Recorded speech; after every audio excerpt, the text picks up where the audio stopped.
If your deals aren't closing, if your inbound leads aren't really flying in, if your demo calendar is looking a little bit light, if your outbound DMs and your emails are just hitting crickets, then let's be honest, it's time to fix your go-to-market strategy. Now here's the thing, there's tons of free videos out there, tons of content out there on this one new weird trick that's gonna completely unlock growth. But you don't really need weird tricks. What you really need is a system to drive scalable growth, and you need it now, and you need it fast. So in this episode, I'm gonna walk you through my 5-step battle-hardened process on how to diagnose what's broken in your go-to-market strategy and actually fix it. When you implement these steps, when you go along with me, you will be able to accelerate your path to the next stage of growth. Now, every single time one of my clients hit $1 million in ARR or $3 million in ARR or added tens of millions of dollars to their ARR, I sent them an actual trophy. These milestones are worth celebrating because it takes real work and real discipline to build these scalable machines. Here are actual pictures of trophies that I've sent and clients that have received them and were super pumped from it. But here's the thing, every single one of these client engagements started with a real conversation. It started with a real conversation where we really dug into what was broken in their go-to-market strategy. So having worked with so many of these clients, I've battle-hardened this 5-step process, which we're going to dig into right now. By the way, all of these principles that I cover in this 5-step process, we actually help you implement inside of my go-to-market program. So if you're interested in coaching and a community and the step-by-step instructions to implement all of this, just put GTM in the comments below and I'll send you the link for more information and to apply to join the program. Also in that link, you'll get a bonus video so that once you've diagnosed your go-to-market machine and figured out what's working and what's not, on that page, you'll get a bonus video on how to build out your go-to-market plan to fix everything and unlock growth. So step number 1 in this process is to first clearly articulate where the problem is. Until you're willing to admit that something is broken, that you're not getting the results that you want, nothing is going to get fixed. But once you acknowledge that, it's really important to figure out where is the problem in the entire go-to-market machine that you have. Now, when I'm looking at diagnosing the problem of a business, the first thing I look at is our core funnel. At the very top of the funnel are the leads that are coming in. Once you have leads, there's an entire process that turns those leads to real opportunities or trials. And once you have an actual opportunity or a trial, there's an entire sales process and product-led process that goes into turning that opportunity to real revenue. So all the time, the first thing to really figure out, is it a leads problem? Is it an opportunity problem? Or is it a sales process or a product-led process problem? The reason this is super important is because any one of these things could be underperforming, and there's a lot of work to actually fix all of those pieces. But if you don't have any leads, if no one even knows about you, then conversion is not something you need to worry about right now. What you really need to worry about is how do you get the attention in a noisy world and really differentiate yourself. On the other hand, if you're getting tons of leads, but none of them are actually starting a trial or booking a call, if you're posting on LinkedIn or Twitter and you're getting a bunch of likes, but you're kind of a broke influencer and no one's converting to real revenue, well, then you have an opportunity problem. But at the same time, if you're just working on demo calls, if you're working through the sales process and the sales cycles are taking on forever and they're not really converting, then you have a conversion problem. But what you need to do is really figure out what is the number 1 problem that I need to focus on first. Step number 2, once you've figured out if you have a leads problem, an opportunity problem, or a conversion problem, the next thing you want to do is diagnose the problem. Why is it happening?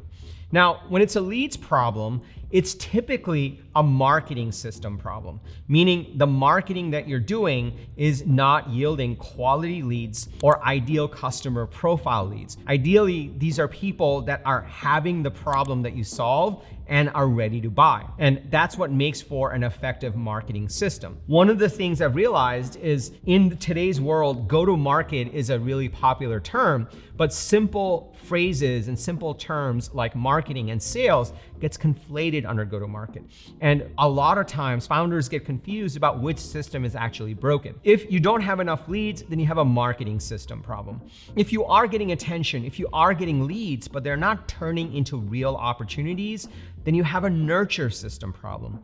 And if you are getting opportunities, but they're not converting to real revenue, this is where the sales cycles are dragging on forever, or they keep going with a competitor, then you have a sales system problem.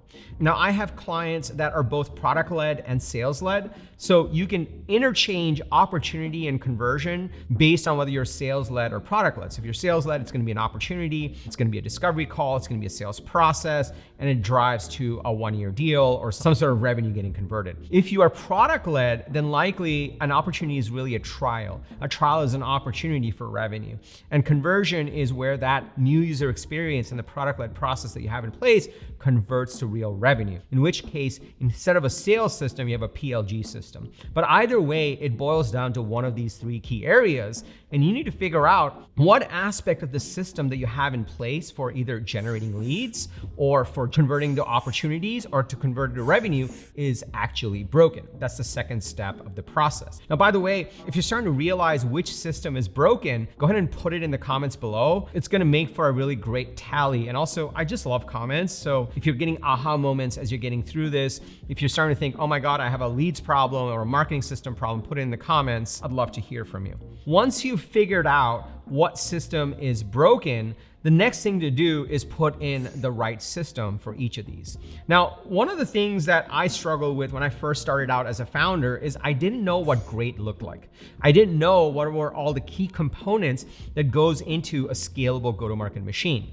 So one of the things that I always educate my clients on is what are the key systems we have to put in your business for your go-to-market strategy to be effective and for you to be able to scale. These are the key systems that actually go into a proper go-to-market machine. The first one is an inbound leads system. The reason we like inbound leads is because when a lead comes to you, they are much more likely to buy from you. Win rates are significantly higher. They're much more likely to be having the problem that you actually solve. So an inbound lead system actually starts to get the go-to-market machine going because you're able to test a bunch of content in organic social, get in inbound leads, and have demos or trials with leads that are immediately in market and are actually interested in the problem you solve. The second system you have to put in is to convert those leads to real opportunities, and that's a real nurture system.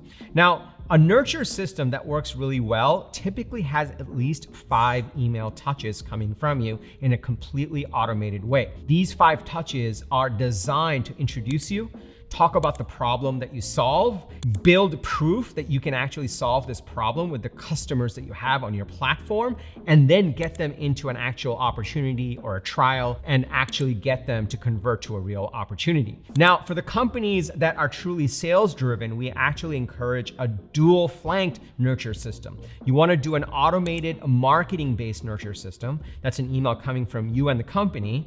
And also, if it's a high value ICP lead, and your deal sizes are big enough, you also want to personally reach out to those leads and convert them to a real opportunity. That's a proper nurture system. The next system is your sales or product-led system.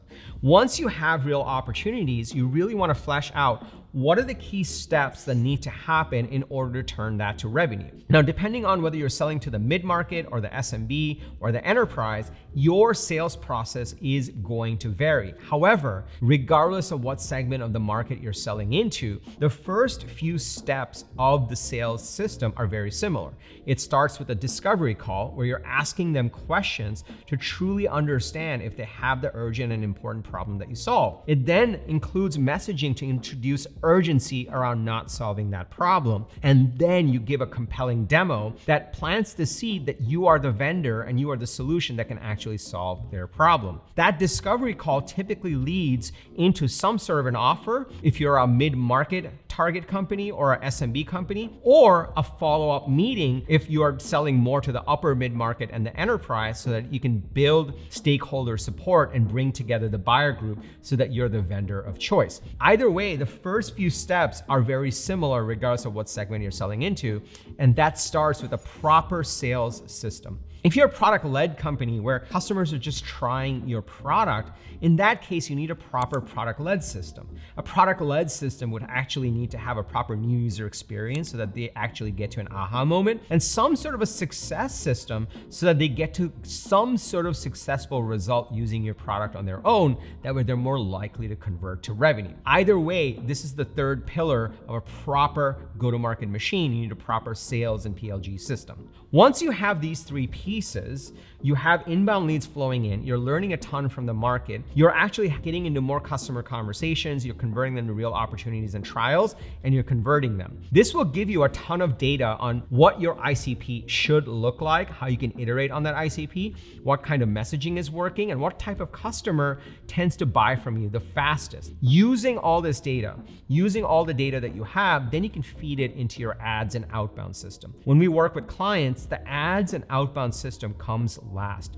We start with inbound and we close with ads and outbound. And the reason for this is by the time you start cold emailing your ICP, you know who your ICP is and you know what kind of messaging actually resonates. So that way you don't burn your brand and you actually get more yield from those activities and that dollar spend. And lastly, there's two additional systems that we always put in when we work with our clients once they have the top line revenue growing. Once you have the top line revenue growing, the two additional systems that really start to compound the growth is an expansion system where each customer starts to spend more with you, and a referral system where each of your happy customers refers you to net new customers, thereby unlocking the full flywheel of compounding growth. So what you want to make sure is once you've identified which system is broken and what part of the system is broken, you then want to look at what great looks like for each of the systems you need and one by one put them into place so that you have a truly effective and scalable go-to-market machine that's scaling the growth of your business. Now that you know what good looks like, I want to hear from you in the comments below.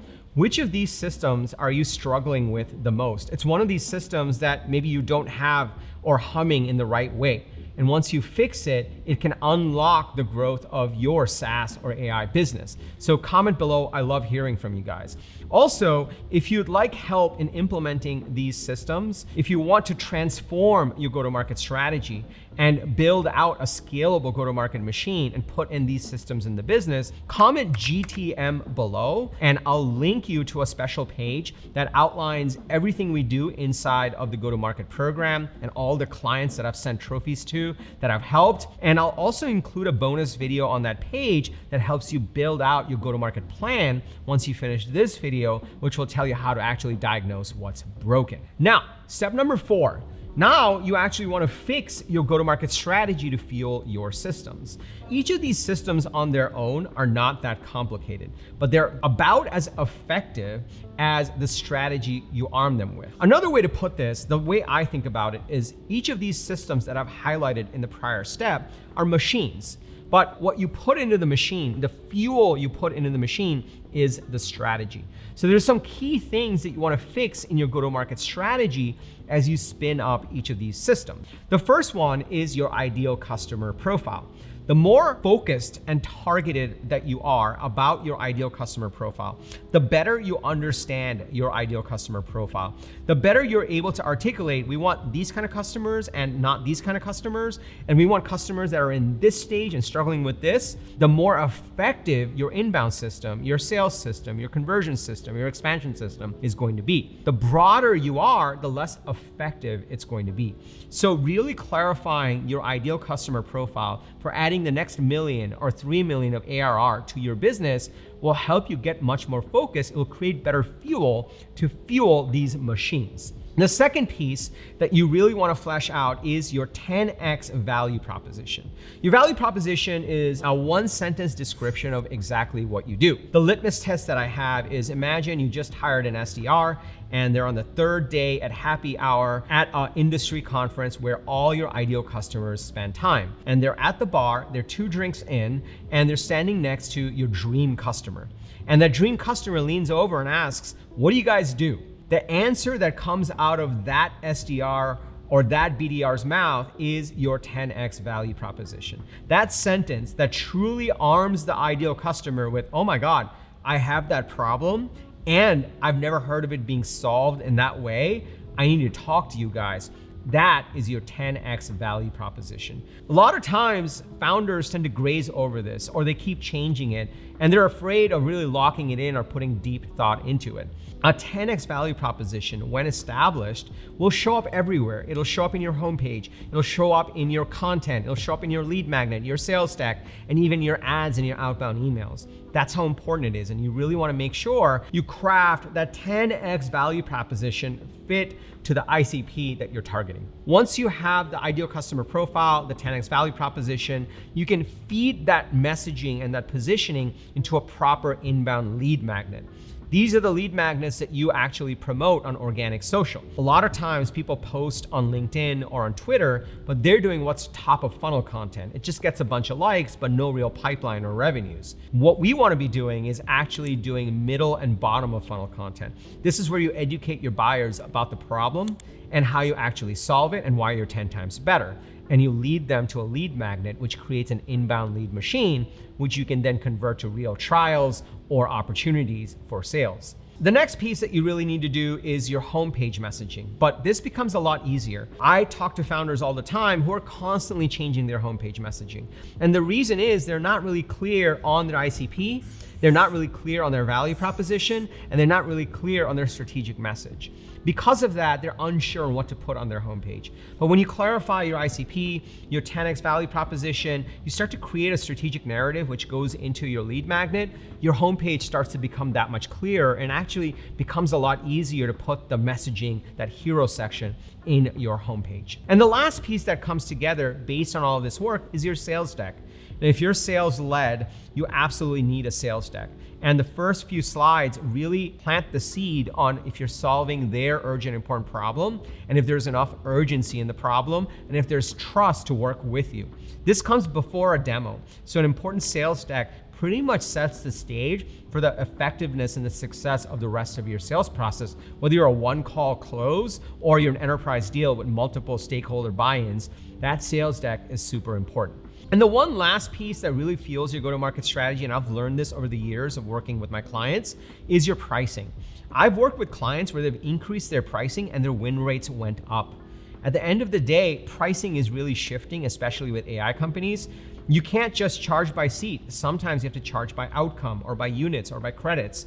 So shifting your pricing can feed into your sales deck and your offer and can actually increase win rates and reduce the risk that your potential customers perceive when they're thinking about doing business with you. To fix your go-to-market strategy, here are the key pillars you'll want to look at. You want to look at your ideal customer profile. You'll want to get really specific around it. You'll want to define your 10x value proposition. You'll want to build out a proper inbound lead magnet that you can promote to generate inbound leads. You'll want to then take all of that work and feed it into your homepage messaging and your sales deck. And lastly, you'll want to figure out if you can revamp your pricing so that people are more likely to buy from you because there's more value and less perceived risk. Finally, we get to step number 5. Once you have fixed these components and installed these systems in your go-to-market strategy, you now have a go-to-market machine and you'll start executing on it. What we always do with clients is we always start with inbound social and we start with existing customers. Once those two are working and we know the messaging that's working and it's yielding revenue, then we move on to ads and outbound and other channels. This allows us to really test if any of this is resonating in the market and then scale based on predictable revenues versus just trying to waste a lot of money trying to figure out what sticks. So the way to do this the most effectively is to have one spreadsheet. Have one spreadsheet that establishes the core metrics around your go-to-market strategy and your go-to-market machine. What I like to do is actually have the core metrics and have a column for each week. That way, every single week on Mondays, we actually update the metrics and we can see what's working and what's not from top to bottom, all the way across the funnel. And the best part about this is once you see things starting to work, then you can run a unique A/B test every single week to make each of those metrics better and better. And that way, you won't just change something and all of a sudden it was working the last 3 weeks and then all of a sudden it stops working and you don't know why. You're very, very disciplined in actually iterating on the machine and making it better and better so that you can then scale. And the last piece on this weekly metric spreadsheet that is really powerful is I also like to roll it up to a monthly view and a quarterly view, because sometimes it can be very hard to look at the metrics on a week by week basis and really understand how things are trending. I was actually on a call with a client and we were looking at their metrics and she was like, I just don't know if we're doing well. I'm like, well, it may look like that, but your trailing 3-week win rate average is 34%. And this is how much revenue you've closed over the last 3 weeks. That's just the rolling 3-week average. So we started to build in rows that looked at the rolling 3-week average just in the weekly spreadsheet, so we could get a feel for how things were trending over a rolling 3-week basis. And honestly, she was shocked. She was like, oh my God, I didn't know we were doing so well. That's way better than when we started. And that's the power of actually looking at the metrics and looking at the numbers and iterating on it with experiments and scaling from there. All right, so those are the 5 steps to fix your broken go-to-market machine and your broken go-to-market strategy. Let's recap. Number 1, you'll want to clearly articulate where the problem is. Is it leads, opportunity, or conversions? Number 2, you'll want to then diagnose the problem. Is it a marketing system problem, a nurture system problem, or a sales system problem? Number 3, you'll want to then install the right systems. You want to have an inbound lead system, a nurture system, a sales and product-led system, depending on how you want to sell your product. And then you want to have an ads and outbound system. Once you have net new revenue humming, then you'll want to put in the expansion system and the referral system. Now, these are each machines. Each of these systems are machines that scale. It's as good as the fuel you put into them. So this is where go-to-market strategy really comes in. You'll want to make sure you flesh out your ideal customer profile, your 10x value proposition, your inbound lead magnet, which also is your strategic narrative. All of that should feed into your updated homepage messaging and your sales deck. And as you start to get into more and more deals, you start to send proposals out, or you start to look at your PLG process and look at conversion from trial to revenue, you'll want to keep iterating on your pricing strategy. Again, I've seen companies increase prices and it actually increase their win rates. So pricing is a really important lever to fix your go-to-market strategy. And finally, number 5, create a spreadsheet, look at your core metrics, look at it week by week, do a 3-week average, do a monthly and a quarterly, so you can really understand what's working and what's not. And that way you can iterate on the right systems, and then you can scale when you know things are working on a rolling 3-week basis. So now you know how to follow my battle-hardened 5 steps on how to fix your broken go-to-market strategy. What you may not know is, TK, how do I actually incorporate all of these systems? How do I develop my messaging? How do I actually drive growth and implement all of this? So this is why I created my Unstoppable Go-to-Market program. Inside of this program, we give you the step-by-step training, the templates, and the blueprints, along with the coaching and the community, so that you can fix your go-to-market machine and unlock your growth. So if you'd like to learn more, just comment GTM below, and I'll send you a link with details about applying to the go-to-market program. You can also follow the link in the description to go to that page as well. On that page, you'll get all the details about the program, and you can apply to join the program by answering a few questions. On that page, I also have a bonus video for you, and that video gives you the exact steps to follow to build out your go-to-market plan. If you got value from this video, please also smash that like button. I also drop an episode every single Sunday, so make sure you hit subscribe and hit that bell icon. And also, if you are building out your go-to-market strategy, you're looking to fix it and you're looking to scale it, and you're looking at the go-to-market program to see if it's the right fit for you, also check out this video next. It's an interview I did with France from Boodlebox AI. They were able to go from 0 to $1 million ARR in 12 months, and they were a member in the go-to-market program. In that video, France shares all of his lessons learned and the value that he got from the go-to-market program. So it's a great video to watch if you're considering working together and joining the program. See you in the next one.